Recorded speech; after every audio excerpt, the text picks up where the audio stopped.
Hello friends, तर आज काय स्पेशल स्वामी भक्ती या चॅनलवर मी तुमचं पुन्हा एकदा नव्याने स्वागत करते. तर आज आपण आपल्या व्हिडिओमध्ये पाहणार आहोत श्री नवनाथ भक्तिसार कथा अमृत अध्याय 4, देवीच्या भैरवांची व दासींची फजिती, देवीचे दर्शन. मच्छिंद्रनाथाने सेतुबंध रामेश्वरास मारुतीशी सख्यत्व केल्यानंतर तो हिंगळा देवीच्या दर्शनात जावयास निघाला.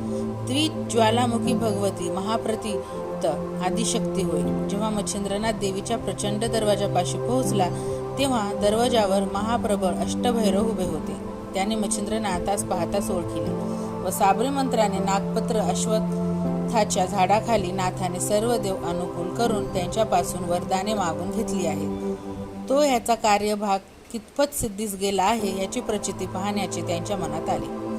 म्हणून ते भैरव आपले रूपे पलटून संन्यासी बनले आणि दाराशी उभे राहिल्यावर तुम्ही कोठे जाता वगैरे मच्छिंद्रनाथास ते विचारू लागले. तेव्हा त्याने सांगितले की देवीचे दर्शन घ्यावयाचे माझ्या मनात आहे म्हणून मी आज जात आहे. असे सांगून मच्छिंद्रनाथाने त्यास विचारले की तुम्ही संन्यासी आहात, तुमची मर्जी आज जावयाची आहे की काय?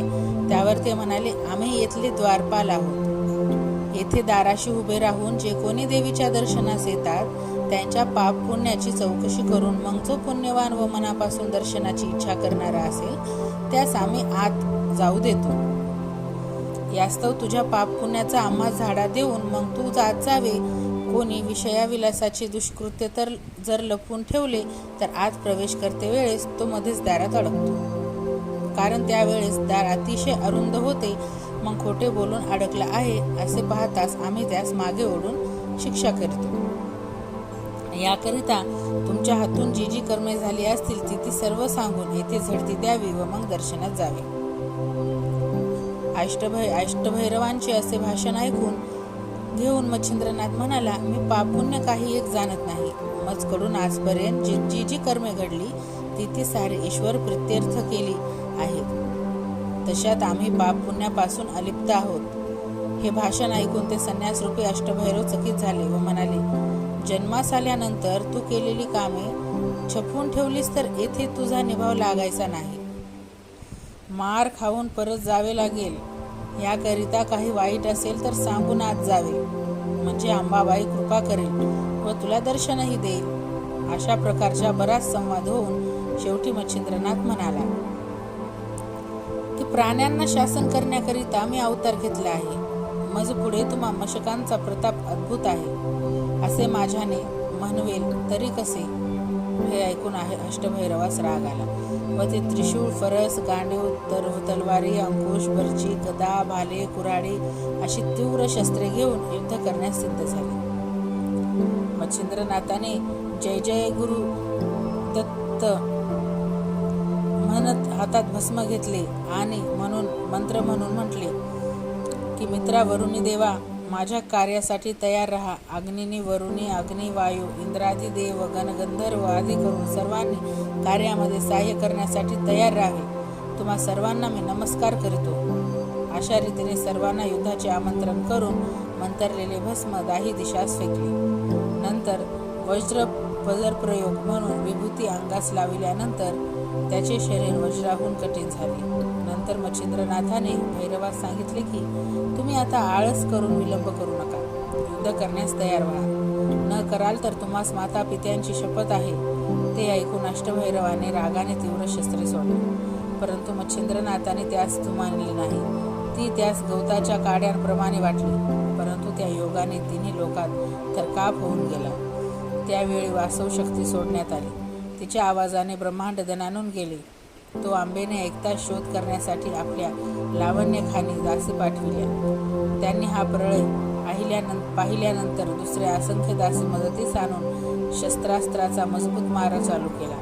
परंतु मच्छिंद्रनाथाने त्या सर्वांचे निवारण केले आणि भुलविणारे मोहिनी अस्त्र कामशरामध्ये योजून प्रेरितांच त्या अस्त्राचे दासीच्या देहात गुप्त संचार करून पिशाच्च्या समान सर्वात भ्रमविले. या प्रकारचा चमत्कार चालला असता विद्यागौरव अस्त्राच्या योगाने त्याने सर्वांस नग्न करून त्यांची वस्त्रे आकाशात उडून दिली. नंतर माया अस्त्राच्या योगाने मच्छिंद्रनाथाने हजारो पुरुष त्या स्त्रियांपुढे निर्माण केले आणि आणि स्मरण अस्त्राच्या योगाने त्या सर्व स्त्रिया शुद्धीवर आणली. त्यावेळी समोर हजारो पुरुष व आपण वस्त्ररहित असा प्रकार पाहून त्या दासी भ्रमलज्जित होऊन रानोमाळ पळत सुटल्या. अशा स्थितीमध्ये त्या पळत असता भैरवकंठी प्राण धरून अत्यवस्थ पडलेले त्यांनी पाहिले. मग त्या पळून भगवती जवळ गेल्या. त्यांची अवस्था पाहून आंबेला आश्चर्य वाटले. तिने काय प्रकार घडला म्हणून विचारता दासी म्हणाल्या, सुकृत सरण म्हणून ही दशा प्राप्त झाली. कोणी एक जोगी आला आहे, त्याने ह्या रीतीने आमची दुर्दशा करून टाकली. त्यानेच भैरवाचा प्राण कासावीस केला आहे. आता तुम्ही आपला गाशा गुंडाळून येथून कोणीकडे तरी पसार व्हा, नाहीतर तुम्हावर हाच प्रसंग येऊन उतरेल असे आम्हास दिसते. अशा प्रकारे त्या दासी कावऱ्या बावऱ्या होऊन भगवतीस सांगू लागल्या. त्या भिवून गेल्यामुळे थरार कापत होत्या व त्यांच्या डोळ्यापुढे तो जोगी दिसत असल्यामुळे भयाने आला आला असा शब्द त्या करीत होत्या. हा सर्व प्रकार भवानीने ऐकून घेतल्यानंतर तिला परम आश्चर्य वाटले. मग तो कोण आहे ती अंतर्दृष्टीने पाहू लागली. तेव्हा मच्छिंद्रनाथ या नावाने कवी नारायणाने अवतार घेतला असल्याचे तिच्या लक्षात आले. नंतर तिने सर्वांस वस्त्रे दिली आणि त्यांसह अंबा मच्छिंद्रनाथाजवळ गेली. तिने अतिप्रेमाने त्यास हृदयी धरले. तेव्हा तो जगन्मातेच्या पाया पडला.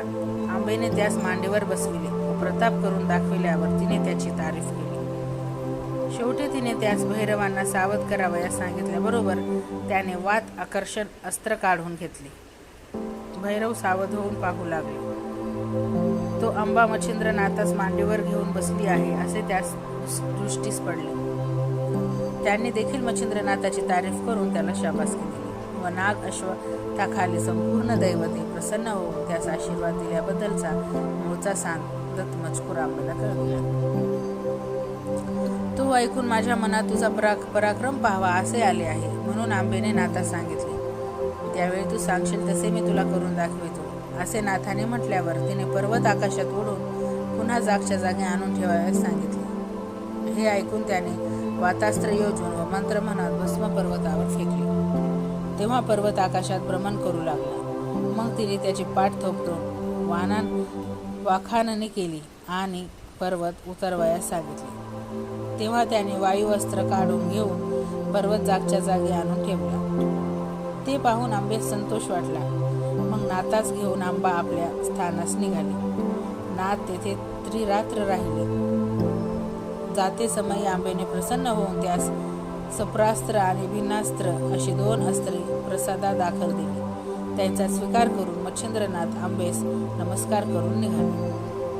तर अशा प्रकारे नवनाथ श्री नवनाथ भक्तिसार कथा अमृत अध्याय 4 समाप्त झालेला आहे.